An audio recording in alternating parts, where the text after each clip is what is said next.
it's working.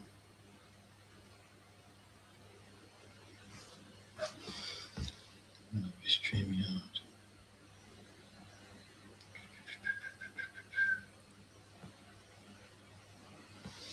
Okay, so just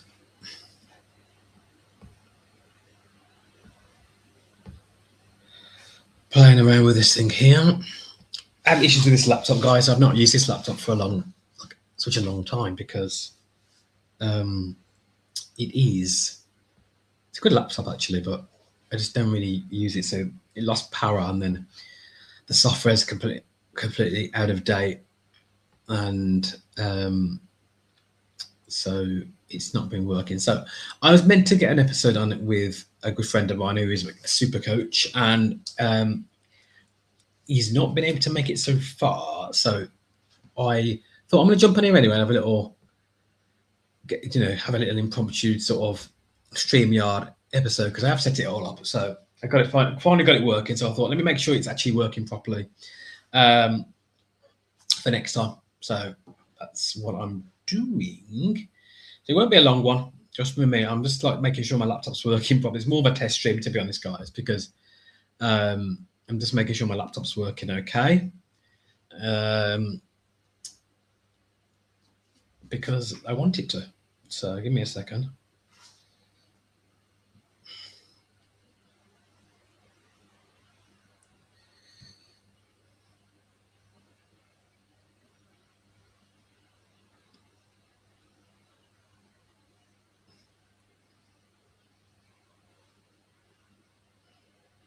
Okay.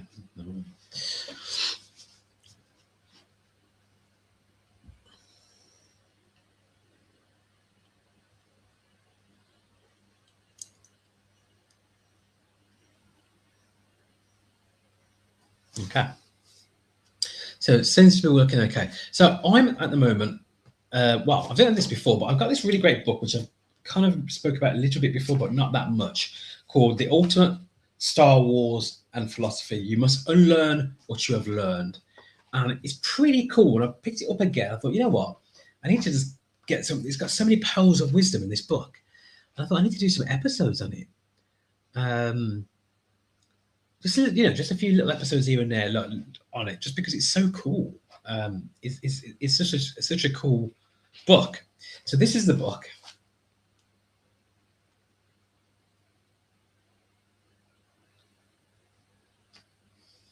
Ultimate Star Wars and Philosophy.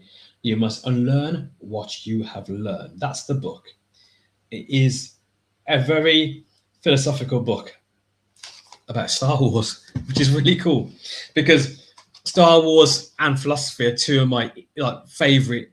They're not my only favorites. I've got loads of favorites, but they're two of a bunch of favorite themes that I have. And so when you combine them both together, now it's really interesting because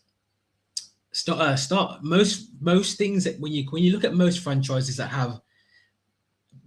are talked about from a philosophy point of view, they tend to have a strong sort of cosmology, or they tend to have a strong ethos or value system, moral value system built into them. So it's either the cosmology is quite strong or the morality aspect of it is quite strong. Now with Star Wars, I'd probably say the cosmology of Star Wars is quite weak. You don't really get much of a cosmology in Star Wars.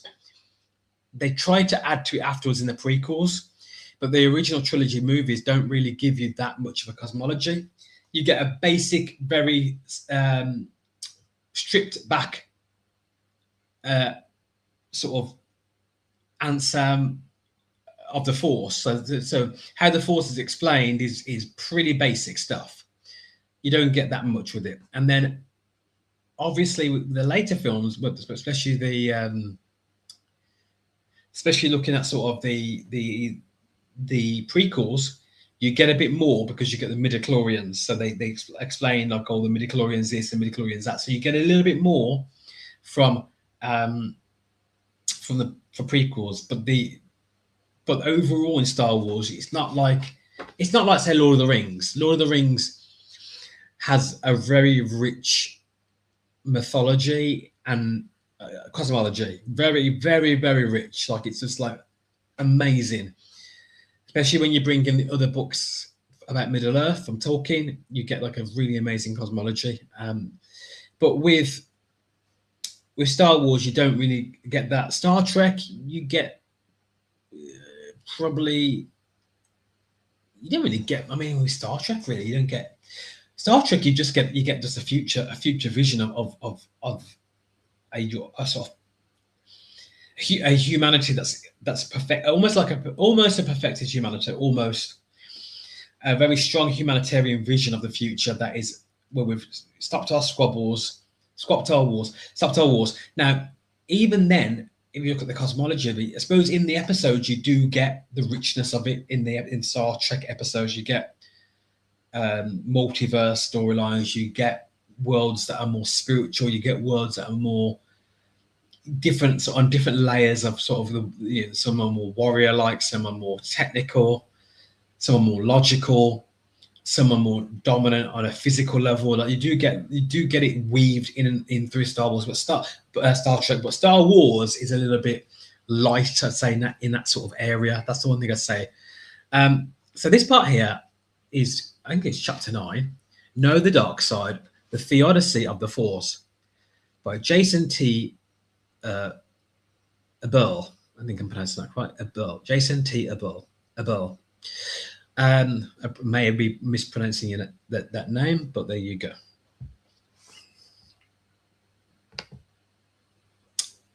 Greetings, how you doing, mate? Hope you're all good in that. So, because here, let's read this thing now. I'm reading some of the book. Okay. Ever since Obi-Wan Kenobi first introduced the concept of the Force to Luke Skywalker in A New Hope, fans have pondered and debated its nature. What exactly is the Force? Why does it have two sides? How are the light and dark sides related to each other? As is well known, George Lucas invented the Force as a fictional stand-in for the diversity of spiritual metaphysics found in the West and Eastern philosophical and religious worldviews. For instance, the energy of QI in again mispronounced that, in Chinese philosophy, or the person of God in the monotheistic religions like Judaism, Christianity, and Islam.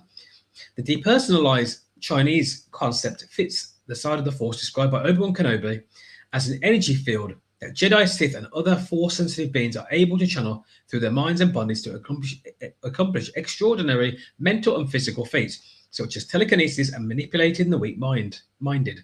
The Force, however, is also like a personal God. Now, let's read about how it's like a personal God. That purportedly has a will. Jedi Knights and Masters expend a great deal of time and meditative contemplation, attempting to discern the will of the Force and how their individual lives, as well as galactic scale events, should unfold. As in the Earth's major monotheistic religions, there are even prophecies about future events and persons of significance, such as the prophecy referring to Anakin Skywalker as the chosen one who will bring balance to the Force. That is actually really interesting because it's true. That's actually a really good point. Star Wars is described in two ways. The energy that permeates everything and binds it together, holds the universe into being, is a sort of energy force that that fits into Buddhism really, really well. It could fit into any Eastern religion.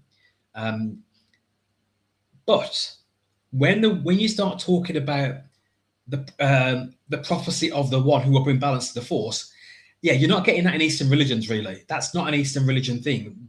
You're not getting energy forces give you prophecy. It's an energy force.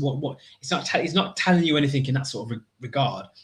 If you start getting prophecies and visions for the future, that's coming from a divine mind that wants to communicate to you and give you information in a very anthropomorphic way. It's not a kind of just energy force that just wants you to have an intuition about being good.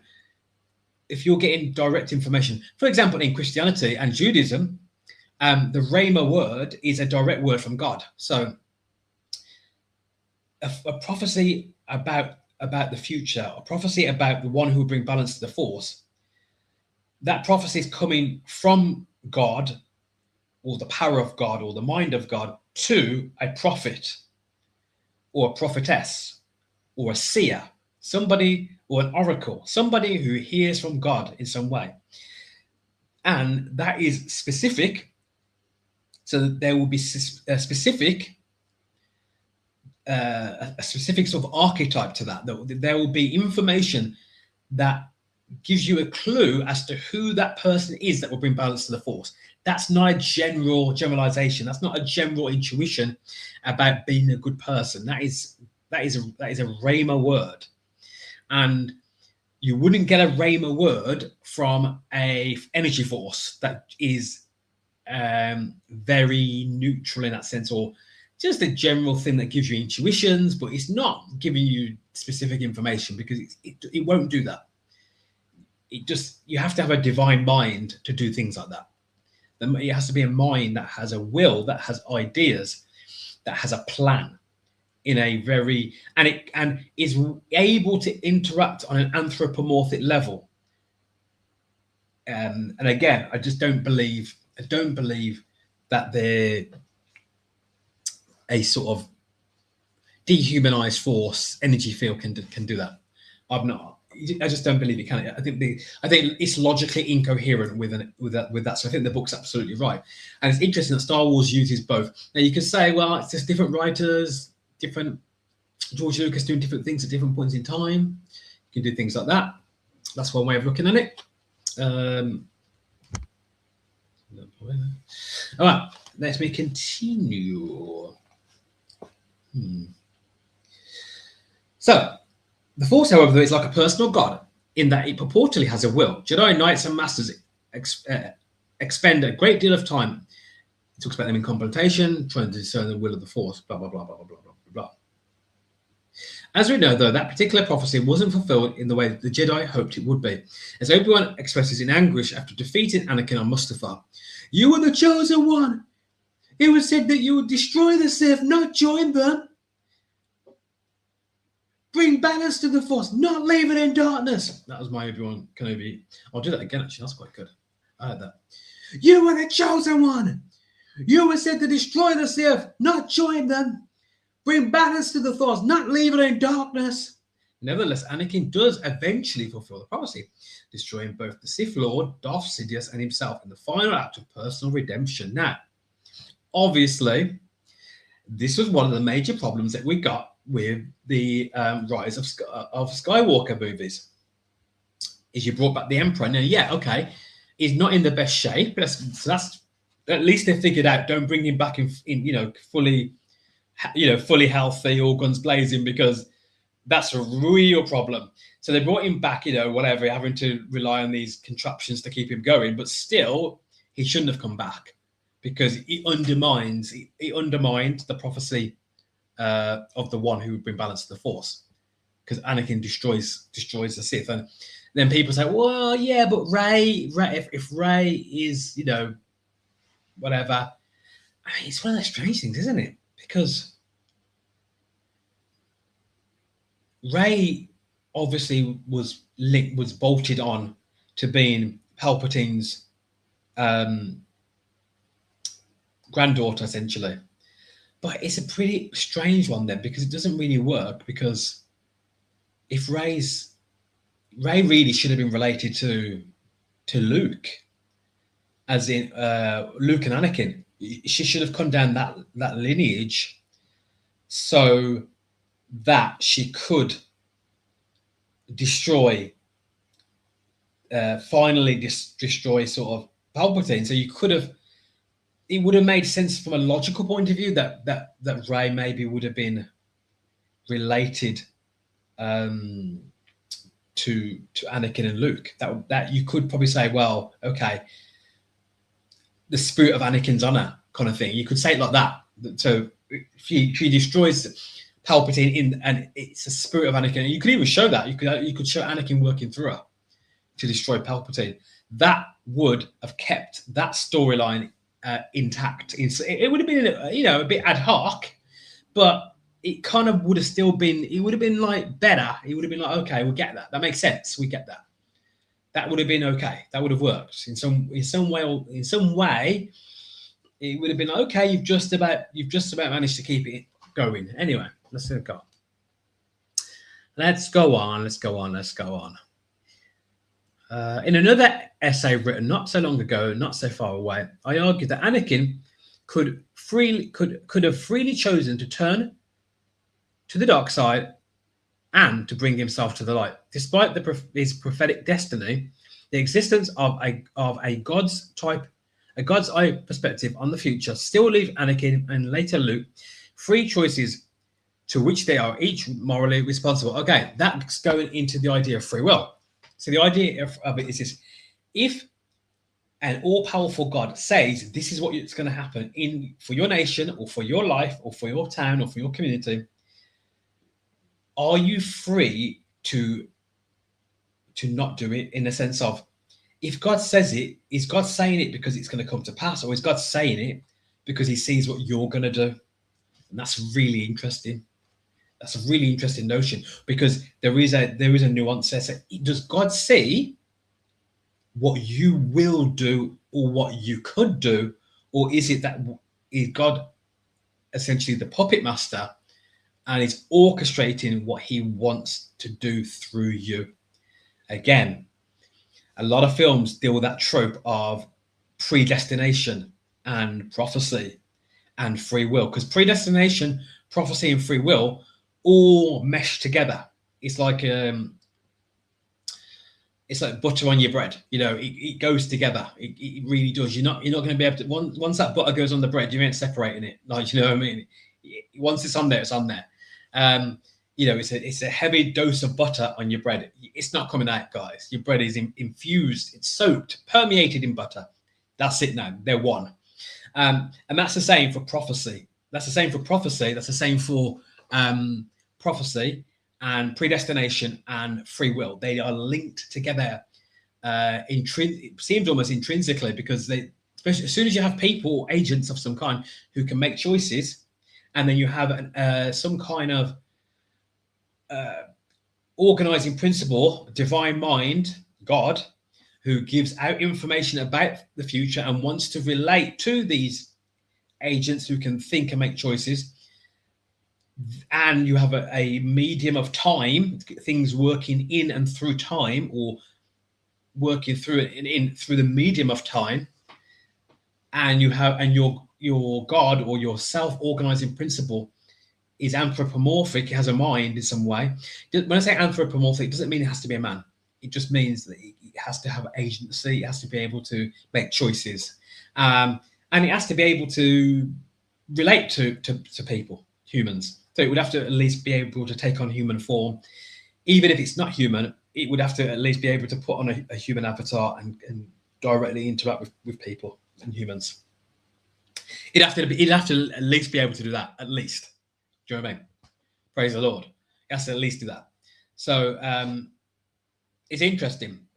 The Bible talks a lot about it in Romans, book of Romans. Apostle Paul talks about being predestined, talks about Israel being predestined, and talks about Israel being, kind of coming back into God's favor in the end times. Talks about the church being grafted into Israel, the idea of the olive plant or olive trees, and just the idea of that God setting aside a people for himself. Sometimes it's called the remnant. God's setting aside a people, souls, unto salvation. And the question is that when these people get saved, when we're saved in the name of the Lord Jesus, when we're saved, are we able to give credit at all to the person who has accepted salvation, to say, well, you know what, you didn't save yourself because you couldn't, you couldn't deal with the sin problem yourself. God had to deal with that. It had to be someone without sin to deal with that, and that's God. But you do get credit because you've accepted salvation. You've at least made the right choice to accept the free gift, freely given to us. It costs, as a Christian, we believe that it costs God everything, Christ on the cross. But from our point of view, it's a free gift. And so actually, in that respect, you could posit and say you get some credit for at least accepting the gift. You've had to humble yourself, you've had to repent, you've had to accept the Lord into your life and recognize that God is greater than you. So you get credit for that at least. Other views, like the Calvinist sort of route, will say, no, you don't get credit for anything. God preordained before the foundations of the earth, before the earth came into being, God preordained that you'd be saved. God preordained, your name was already written in the Lamb's Book of Life. You're saved. Before you were born, you were saved. Before the earth was formed, you were saved. That's like, how do you get your mind around that one? You have, essentially, it's a type of fatalism. You have no free will at all. It's playing out in an arena that gives you an illusion of free will, but essentially you have no free will. You are literally at the mercy of God on every level. On every level, at the mercy of God. It's good. It's a good theory, or no, I say theory. Some people take it as a real thing, but you could say it's a theory. But it's a good theology in the sense of it fully glorifies God, but it has problems in its own right as well, because covenant.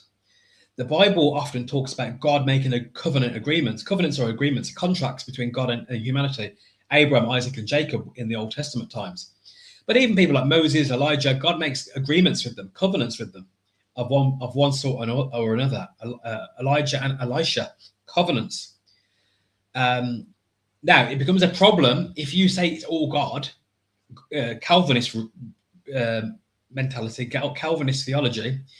It becomes a problem, because then what's the covenant about? Because God makes covenant agreements with his people, and he says this: if you do this, if you do the good things, you get blessings. If you do the bad stuff, you get bad stuff happening. So it's that sort of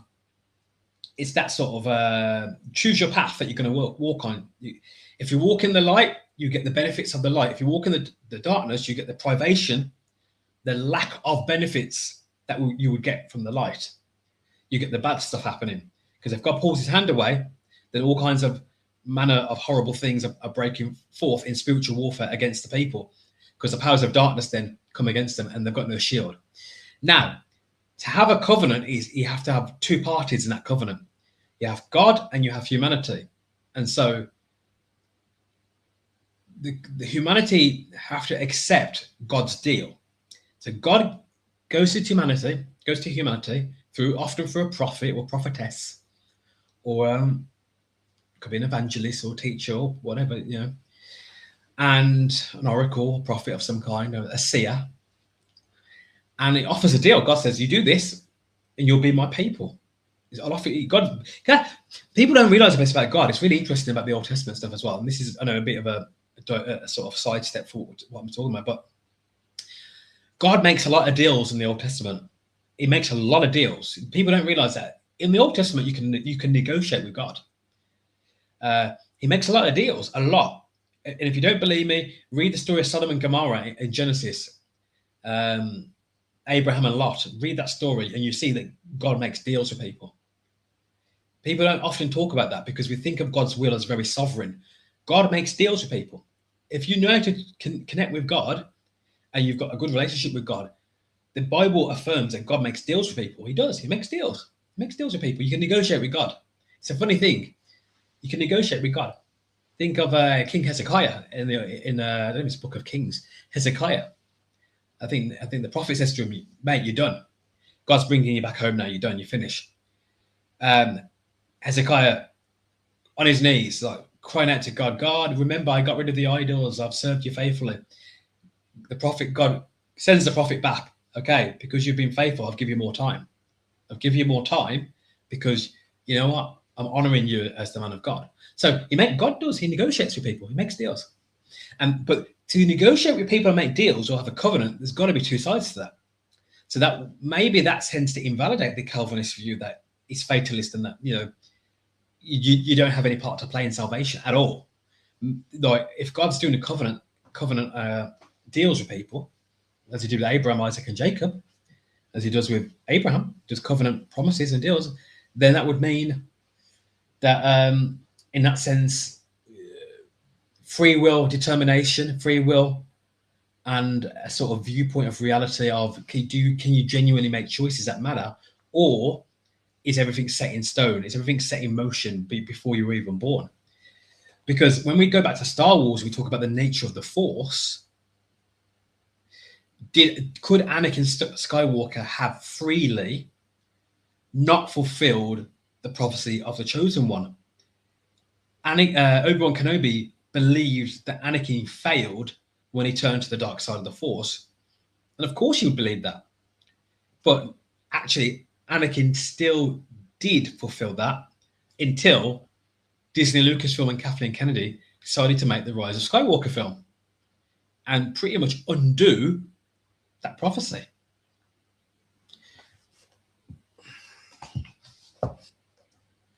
What can you say about that? They undid it. That's why people hate that film so much, The Rise of Skywalker, because it undid that prophecy.